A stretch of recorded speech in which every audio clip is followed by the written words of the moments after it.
check his hard drive. That was deadass what people were asking. Hey, the only reason why they matched Celeste Rivas Hernandez to being Celeste Rivas Hernandez was the tattoo on her right finger. It was shh, and that was how they were like, oh, it's Celeste, obviously, right? Why is it that like his family or her family isn't charged for something as well? For neglect, child neglect, at least. Mourning parents? There was evidence that says that they knew stuff. What happened? Was he home? Was he not home? And somebody in his team decided, hey, you know what? If he's not going to do the job, I'm going to do it. Breaking news. Eyewitnesses say Unk status has now reached 1,000 views. Hey, the witnesses don't lie. The witnesses don't lie. But anyways, welcome back to another episode. Today, like I said last night, I was going to come out with another video with a B. And we're going to talk about D4Vd again because I remembered what I forgot last night. So, without further ado, let's do the do. We have seen many things that have occurred with D4Vd as of late, and we have come across a lot of information that has been coming out. Why is this evidence coming out? You might be asking yourself, all right? So there was 40 terabytes of freaking stuff on his hard drive, like check his hard drive. That was deadass what people were asking. What's in his hard drive? And they found on his phone CP. And apparently, allegedly, it was Celeste Rivas Hernandez as well in the footage that was reviewed, that was on his phone. On his phone. Can you believe that, ladies and gentlemen? And apparently, it wasn't just Celeste. There was multiple people. The thing is, it was said that the other girl was 16 to 17 years old. Mind you, he is not that much older than them. He is 18, 19, 20 years old now, right? But that was around the time when he was roughly 18. It was alleged that she was jealous of the other girls. So that was why that is why she decided to, try and out him and also break up with him. So that was one thing that was alleged, right? Another thing, when this whole case came about, I recall them saying that, hey, the only reason why they matched Celeste Rivas Hernandez to being Celeste Rivas Hernandez was the tattoo on her right finger. It was shh, and that was how they were like, oh, it's Celeste, obviously, right? If that's the case, why is it that they said in the newer evidence that came out that she was missing 2 fingers? Allegedly, they were just saying that the finger was that it was the finger that was missing. Yet in the evidence, earlier, during the beginning, it was found that she had a finger that said sh on it. So what is it? Are we missing the finger that says sh, or did we have it from the beginning and now we're just coming out with other types of evidence, quote unquote? Like, are we lying in this preliminary hearing? Are we lying in the evidence that is being released just out of the blue? Because I know that this evidence that is coming out isn't meant to even be coming out. All right? They're saying that this is a circumstantial case. This is a really weird case because usually they do not release all this evidence. Usually it's all released during court hearings and like slightly in the preliminary trial. So it's weird that they are releasing this stuff when it's not even going into the court. And it's very, very weird that they're doing it because there could be malintention to just want to find him guilty on a sooner date rather than later. Why, you may be asking? Because yes, they have damning evidence, right? They have all this evidence that leads to him being the guilty guy. You know, why was I going to say the victim? He ain't no victim. I don't believe that. But it's like they know what they're doing because they know that everybody is hearing about this case. And because of that, I believe that this is all going to be like it's gonna like mess up the way that he's found guilty because of the jury. So because of the jury found out about this earlier, they might have like a certain leniency towards like, oh yeah, this guy's guilty, you know, because they already heard about the trial. And apparently, like, you're not supposed to have a bias when it comes to the trial. You're not supposed to know anything. You're not supposed to like have a bias towards him. Like you're not supposed to be like, yeah, this guy's guilty just because you heard something. That was one thing that was kind of like, that is said when it comes to being in jury duty, that you're supposed to have a non-biasy. And that's kind of what happened to me. You know, I went to court one time for jury duty in the city, and my nose, bro, man, it's kind of itchy. But yeah, I went there and they had me fill out like this big form that was just like, oh, like, what are your opinions on this? What are your opinions on the government? Like all these questions. And when I answered, I obviously answered it with like the most like non-biased, because that's how you're supposed to be, right? Like you're supposed to care or not care. They ask you what podcast you listen to, because I'm assuming like if you're more of a right leaning, they might just be like, no, what the heck? Like we need somebody that's in the middle. So that's kind of what they're meant to be looking for. But I feel like because of this case, because of the extent of it and where it's taking place, everybody's heard about it already at this point, you know? So there's going to be a really hard time doing a selective jury hearing, you know, like it's going to be very hard to select the jury that there's like, because everybody knows about it. And so that's kind of what also happened to me, right? I went into it. I sat down like right close to the person that was convicted of, what was it? Murder. You know, he killed multiple guys while he was supposedly like freaking, he was paralyzed from the waist down. So it was like, how is it that he did this like crime if he is in a wheelchair, you know? So it was like, I had no bias, but at the same time, it's like, brother, I have no clue. And then when I was just there watching this stuff, they were asking questions like, so is this like, if you know this person, stand up, and that's because they don't want you to be there because you know somebody there, and now they might talk like after the court, whatever. So I guess there was like a few people that stood up because they knew this lawyer guy, or they were like, oh, that's my friend right there, that's Jimmy, that's Timmy, that's Ronnie. So yeah, that's kind of what the whole entire jury system is meant to do. It's meant to protect the person's innocence in a way, because they don't know anything. They don't know whether or not he's guilty or not. They don't know anything about his life. So if they don't know about it, they can't have a leniency towards, hey, he's a freaking guilty you know? So I feel like the way that they're releasing all this information, they're releasing it without having an actual trial.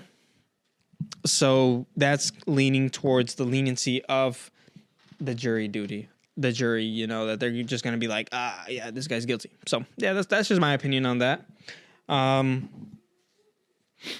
That's pretty quick, man. Like, It's crazy that right now that the information that I freaking found as well was kind of like, how is this possible that they know this information? Apparently, I heard two things. I said two things on here, okay, already. The one thing was that she got stabbed 2 times, right? And that she turned around and she started running, and allegedly he was still going, like he was trying to still stab her. But then now they're saying that she got stabbed 2 times and that she fell to the ground and he was just there watching her bleed out. So that is giving me questions as to how do they know this information? Was there anybody else in the house during the time where this murder took place? Was there a pool of blood in a certain section that they were able to somehow find? Because I would assume that he cleaned his tracks a little bit, right? I heard that while they were looking, they found blood somewhere. So I don't know. Did they find a big pool of blood and they were like, oh yeah, she must have definitely been laying here. He had a shovel. They found her passport on the freeway or like highway. Like it was not a freaking freeway. It was a freaking like long fucking road, whatever. And they found her passport just laying there. Like there was some workers that found her freaking passport. So is there more evidence somewhere near that section? Did he try and hide the evidence somewhere? He just tossed it and just dipped? Like, why would he do that? Something so carelessly. And allegedly there was an incinerator. Why didn't he burn the passport in the incinerator? Why didn't he burn her body in this incinerator? I understand that maybe she might have, I mean, not she, right? She's already gone. Like he had to leave suddenly, apparently. So he had no time to really hide the body, burn the body. I don't know what's actually going on now, because I'm pretty sure, like, going into his mindset, right, for a second, you would think that you are doing everything the way it's meant to be hidden, right? He got what he needed to get. All he had to do was execute it. Why couldn't he talk to somebody and tell them, hey, I need to postpone this, or hey, I need to do this just to finish the job in a proper manner? Why was he so sloppy? Because it was his first time? Maybe he had his alertness was a little bit chaotic, so he was like, oh shit, I'm scared, but at the same time I know what I'm doing because I've seen videos before, because it was alleged that he loved gore prawn and gore videos. So what is it that is kind of like giving him this like sense of, hey, I don't know what I'm doing if you've seen this stuff before? So I don't know what exactly went through his mind and what caused him to not have things done the right way. It's kind of weird. It's kind of weird, man. But nonetheless, right now, as of right now, the family, I feel like they should definitely be investigated a little bit. I'm being honest. Like, there's things that he did for sure, right? If he's not found guilty for the murder, apparently he got charged with the murder and also sexual assault and possession of CP. So why is it that like his family or her family isn't charged for something as well? for neglect, child neglect, at least. Mourning parents. There was evidence that says that they knew stuff, and that they were allegedly getting paid $10,000. So I don't know. Alleged. That's alleged. I don't know. But nonetheless, if he didn't do the murder, he was, yes, still with a minor. Yes, he was also young. I said this. He was young. He was 16 at the time when he met her. She was 11, 12, whatever. And then at 18 was when he was still, obviously, he was still with her, right? So some things are just not adding up with this situation, because the sexual assault is a strong word for something that is illegal, but in the context of what the definition of sexual assault is, it isn't, because it was, in a sense, consensual, illegal, minor. It's just a freaking very messed up thing. Like, I don't know. I'm not trying to say that this is okay by any means.